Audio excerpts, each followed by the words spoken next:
Good evening, I'm Prasad Michael and you're watching Hindi News, the show that brings you today's biggest stories. Many of you probably watched a viral video yesterday questioning the MySejahtera app's privacy concerns. If you're one of those concerned citizens who forwarded me the video yesterday, the government has responded today. Senior Minister Ismat Sabri Yaakob has reassured the people using the country's contact tracing app MySejahtera that they have nothing to worry about because their personal data is secured. Di bawah Akta Perlindungan Pribadi ini, mana setiap data yang berkaitan dengan pribadi dilindungi oleh akta ini. Dan ianya merupakan satu kesalahan jika data pribadi dikongsi oleh sesiapa saja. Dan apps MySejahtera ni dari segi ciri keselamatannya mematuhi piawaian antarabangsa di dalam melindungi kerahsiaan dan keselamatan data. Jadi bagi saya rakyat tidak perlu bimbang. Karenanya ianya di bawah kerajaan. Di bawah kerajaan. Dan kita mengawalnya dan memastikan data pribadi itu dilindungi. Jadi tidak perlu bimbanglah. Isma was responding to a question on a viral video which was widely circulated yesterday showing a man questioning the MySejahtera app's wide list of permissions required to function on mobile devices. Meanwhile, the Health Ministry reported 851 new COVID-19 cases today, with 102 infections emerging in Johor. This is believed to be the first time Johor has reported new cases in the triple digits. However, the Klang Valley reported the highest number of infections, with 39.2% of the cases reported today, followed by Sabah. With only 658 recoveries reported today, the number of active cases has increased to 10,686. 2 deaths were also reported, both reported in Sabah. Former Prime Minister Dr. Mahathir Mohamad has offered to testify in a lawsuit against his one-time protege, Azmin Ali, over the Sheraton move. Former Prime Minister Dr. Mahathir Mohamad has offered to be called in as a witness in the case brought by 10 Gombak constituents against their parliamentarian Azmin Ali for breaching his promise made to voters during the last general election. In a Facebook post today, Mahathir said he was willing to offer himself as a witness in court if his testimony is needed. He added the court is the most appropriate forum to verify the plaintiff's accusations and saw the courage of the voters questioning the credibility and integrity of an MP like Azmin as a maturing of the country's democratic process. He said parliamentarians must understand that they were chosen as a representative to speak for the people in parliament and to lead them, not to serve their own interests for the sake of power and position. Yesterday, it was reported that the 10 Gombak voters are suing Azmin for breaching his promise made to voters in GE14. In their statement of claim, they claimed that Azmin had violated their trust by working with PN in the Sheraton Move political coup, which resulted in the collapse of the Pakatan Harapan government. This was despite him campaigning and winning his seat on a PKR or Harapan ticket. They added that Azmin had further violated his duty by causing his own expulsion from PKR and joining the Perikatan Nasional (PN) government. The voters claimed that Azmin had also committed deceit in making representations that he was standing for election on a platform to oust the then-ruling BN coalition and ridding Malaysia of corrupt public officials. Dewan Rakyat approved budget allocations for 3 ministries today, all through voice votes. 3 ministries' budgets at the committee stage were passed in the Dewan Rakyat today. The allocations for the Agriculture and Food Industries Ministry, the Rural Development Ministry, and the Energy and Natural Resources Ministry were passed with voice votes. There were no attempts at a block vote, and most MPs on the opposition bloc appeared to have left the Dewan Rakyat before the final vote. After the vote for the Energy and Natural Resources Ministry budget, RL MP Shahidan Kasim claimed that if there were a call for a block vote, the government would have won. Kami ucap terima kasihlah kepada semua ahli parlimen yang prihatin. Tapi kalau undi ini 112. With the votes today, 8 ministries have passed through the committee stage. 5 ministries passed with a voice vote, while 3 other ministries were passed after the opposition was defeated in block voting. Did Willie Mongan show his middle finger in Dewan Rakyat yesterday? If you asked opposition MPs, they'd say yes, but the speaker said he didn't see it. Dewan Rakyat Speaker Azhar Azizan Harun said he is unable to make a ruling on Deputy Plantation Industries and Commodities Minister Willie Mongan's alleged obscene gesture in the Dewan Rakyat. He said this in response to Kota Melaka MP Khoo Pui Tiong, who had asked if the Speaker intended to make a ruling on it. Sebenarnya saya belum membuat apa-apa ruling semalam sebab saya kurang pasti apa yang terjadi. Honestly, saya tak nampak apa yang terjadi sebab saya ada masalah penglihatan minggu ini. Setelah mendengar penjelasan beliau tu, malam tadi saya berbincang, saya meminta penjelasan yang selanjutnya daripada Yang Berhormat Menteri, Timbalan Menteri. Beliau menafikan sekeras-kerasnya membuat perkara begitu. Kemudian saya telah melihat video yang tertular tu banyak kali, malah secara slow motion pun saya tengok. Saya tak dapat pastikan sama ada ianya benar-benar berlaku atau tidak.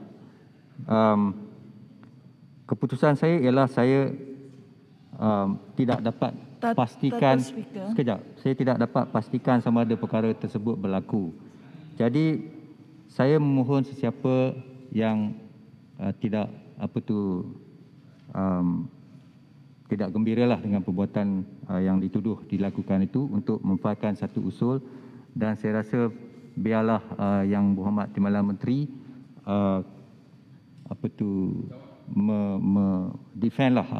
membela dirinya di hadapan jawatan kuasa.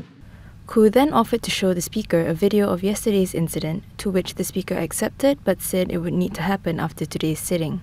Kalau ada masa, saya boleh pergi ke pejabat pengurusi untuk tunjukkan video yang amat terang.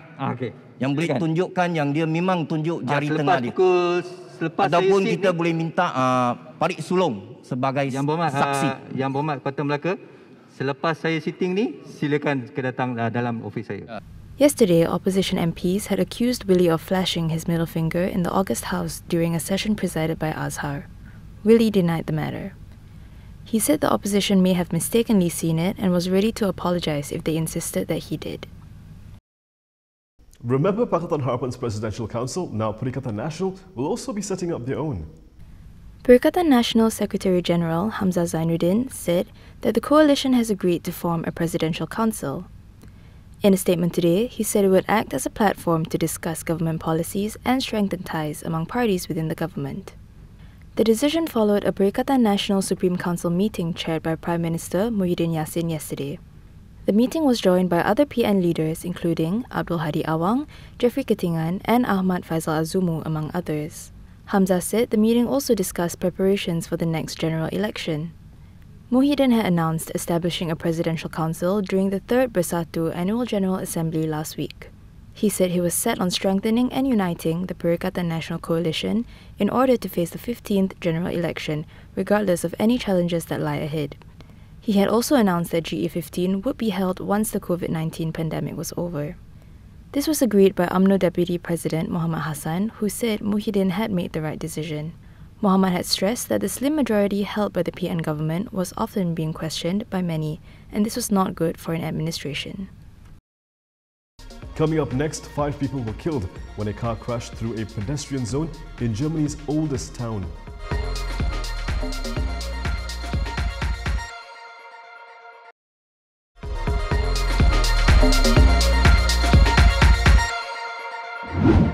At least 5 people were killed on Tuesday when a speeding car plowed into a pedestrian area in western Germany.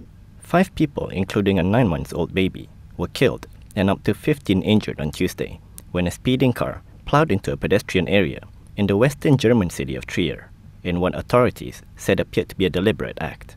Witnesses said people screamed in panic, and some were thrown into the air by the car as it crashed through the shopping zone. Prosecutor Peter Fritzen, at a news conference Tuesday, said that the suspect had drunk a significant amount of alcohol, and authorities were not working on the assumption that there was any terrorist motive to the incident. The interrogation is ongoing, so we can't say anything yet as to his motive. Mayor Wolfram Lieber, who rushed to the scene, described it as horrible. He said it looked as though the suspect suffered from mental issues, and they should not pass premature judgment. Authorities said a more thorough assessment of the suspect's mental health would be necessary to determine whether he could be held criminally liable. According to Trier's deputy police chief, the suspect had spent the last few nights in the vehicle and did not seem to have a fixed address. The suspect had also borrowed the vehicle, which was registered in someone else's name and did not appear to have a police record. Germany has tightened security in pedestrian zones across the country since a truck attack on a Berlin Christmas market in 2016 that killed 12 people and injured dozens. Chancellor Angela Merkel said in a statement that, quote, "The news from Trier makes me very sad. My sympathy goes to the families of those whose lives were so suddenly and violently torn away from them.